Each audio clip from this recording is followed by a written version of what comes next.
বন্ধুরা, আমি চলে এসেছি আমার মায়ের কাছে, আমার বাবার বাড়িতে। তো সকালে উঠে মা জিজ্ঞাসা করলো যে কি খাবি, কচুরি? আমি বললাম না, কচুরি খাবো না, বরং আজকে আমি একটা রেসিপি বানাই, তোমরা খাও বলে সকালবেলা ডিম টোস্ট বানাচ্ছিলাম। এই ইনগ্রিডিয়েন্টসগুলো বাবা বাজার থেকে এনে দিল, তারপর আমি বানাতে শুরু করলাম। পাউরুটিগুলো এভাবে স্লাইস করে কেটে এবার দেখো একটা মগের মধ্যে আমি ডিমটা গুলে নেব। এর মধ্যে আমি দিয়েছি পেঁয়াজ, কাঁচা লঙ্কা, ধনে পাতা দিয়ে এর মধ্যে ডিমটা দেব। আচ্ছা, এর মধ্যে কিন্তু নুনও আমি আগে থেকেই দিয়ে দিয়েছি। এবার ডিমটা দেব। ডিমটা দিয়ে প্রথমে এর মধ্যে ডিমটা দিয়ে দিচ্ছি। ডিমটা দিয়ে প্রথমে এই জিনিসটাকে তৈরি করে নেব। এটাই কিন্তু মেন ইনগ্রিডিয়েন্টস টোস্ট তৈরি করতে গেলে, ডিম টোস্ট। যেহেতু এই ডিম টোস্টটা কদিন আগেই কোলাঘাটে, আমরা মেদিনীপুরে আমাদের এক রিলেটিভের বাড়ি গেছিলাম, মাঝে আমরা হল্ট করেছিলাম এবং কোলাঘাটে এই রেসিপিটাই খেয়েছিলাম। এটা আগেও খেয়েছি, সবাই খেয়ে থাকবে অবশ্যই, কিন্তু তাই ইচ্ছা হলো যে একটু বাড়িতেও একটুখানি বানিয়ে দেখি। এরপর কড়াইতে একটুখানি দিয়ে দেব তেল। ডিমটা ভাজার জন্য যেটুকু তেল দরকার তার থেকে আমি একটু বেশিই দিই, কেন একটু যদি বেশি তেলটা দিই তাহলে কিন্তু ডিমের কড়া কড়া যে ভাবটা সেটা আসে এবং খেতেও ভালো লাগে। এই ডিমের যে তেলটা, এটা দেওয়ার পর আমি কিন্তু তেলটাকে কড়াইয়ের মধ্যে ভালোভাবে কড়াটাকে নাড়িয়েই এটাকে মাখিয়ে নেব, যাতে ডিমটা যখন ভাজা হবে ডিমটা যেন চারিদিকে লেগে না যায় বা কোনো অংশ তুলতে যেন অসুবিধা না হয়। কড়াইয়ের মধ্যে তেলটাকে এরকম করে ভালোভাবে মাখিয়ে নিয়ে তেলটাকে একটুখানি গরম হতে দেবো। ওই দিকটা একটু ফাঁকা ছিল, তাই তেলটাকে আরেকটু ভালো মতন করে মাখিয়ে নিলাম কড়াইতে। এতে কি হয়, ডিমটা তলা লেগে যায় না এবং তুলতে কোনো অসুবিধা হয় না। এবার যে জিনিসটা তৈরি করে রেখেছি সেটা কড়াইয়ের মধ্যে দিয়ে দেব।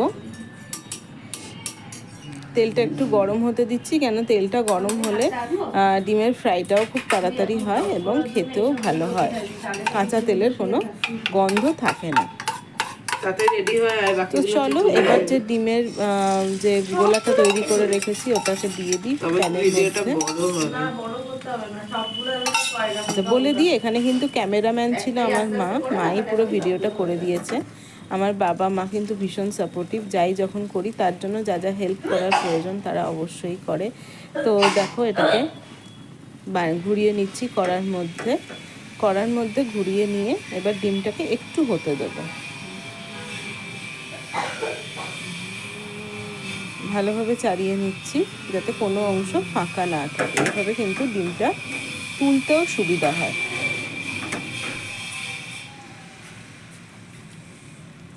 এবার যে পাউরুটিটা আমি কেটে রেখেছিলাম সেই পাউরুটিটা দুটো আমি ডিমের ওপরে সাজিয়ে দিচ্ছি। সাজিয়ে দেওয়ার পর আবার একটু হতে দেব। যত ডিমটাকে হতে দেব, যত ধৈর্য ধরবো, তত কিন্তু ডিমটা কোনো অংশ ওয়েস্ট হবে না। এবার তলাটা আস্তে আস্তে ছাড়ানোর চেষ্টা করব। ছেড়ে গেল মানেই হচ্ছে আমার ডিম টোস্ট তৈরি। পাউরুটিটা কিন্তু এখানে আমি আগে থেকে সেঁকিনি, যেরকম দোকান থেকে কিনে এনেছিলাম সেইভাবেই কিন্তু এটাকে আমি স্লাইস করেছিলাম এবং সেইভাবেই কিন্তু এটাকে দিয়েছি। যার জন্য আমি যখন ডিমটা উল্টাবো তখন কিন্তু আমি পাউরুটিটাও একটু কিন্তু হতে দেব। এদিকটা তুলতে একটু প্রবলেম হচ্ছিল, তাই একটু কড়াইটাকে আমি একটু ঘুরিয়ে নিলাম।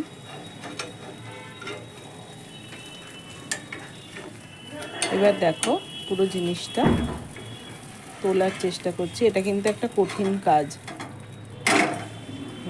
এটাকে এবার করে নিয়েছি। এবার কিন্তু নিচে যে পাউরুটিটা সেটাও একটু হতে দেবো। একটু যদি ফ্রাই টাইপের হয়ে যায় তাহলে কিন্তু খেতে আরও সুন্দর হয়। এই ছোটো ছোটো কিছু টিপস যেগুলো রান্না আমরা ইউজুয়ালি জানি, বাট এই কিছু কিছু ছোটো ছোটো জিনিসগুলো এগুলো অনেক সময় অজানা থাকে, তো এগুলো জেনে নিলে কিন্তু ভালো হয়। এবার করে নিলাম। এবার নাবানোর পালা। এবার এটাকে আস্তে আস্তে কড়া থেকে থালায় ট্রান্সফার করলাম। এরকম কিন্তু আমি 4টে বানিয়েছিলাম, 4টেই ভিডিও করিনি, প্রত্যেকটা একই প্রসেসে বানিয়েছি। দেখো ফাইনাল লুক এরকম হয়েছিল। এবার এটা নর্মাল টমেটো কাচাপ দিয়ে এটাকে আমি পরিবেশন করেছিলাম। পরিবেশন করার পর যেহেতু বিয়ের পর মেয়েরা বাপের বাড়িতে এসে কিছু একটা করলে বাবা মা এমন লাগলো, এটা একটা প্রশ্ন হয়ে দাঁড়ায়। তাই আমি রিভিউ নেওয়ার জন্য কিন্তু দেখো কাকে আজকে বেছে নিয়েছি, তার সঙ্গে তোমাদেরকে পরিচয় করিয়ে দিই। দেখো মোট 4টে বানিয়েছিলাম। এই হচ্ছে তার ফাইন লুক।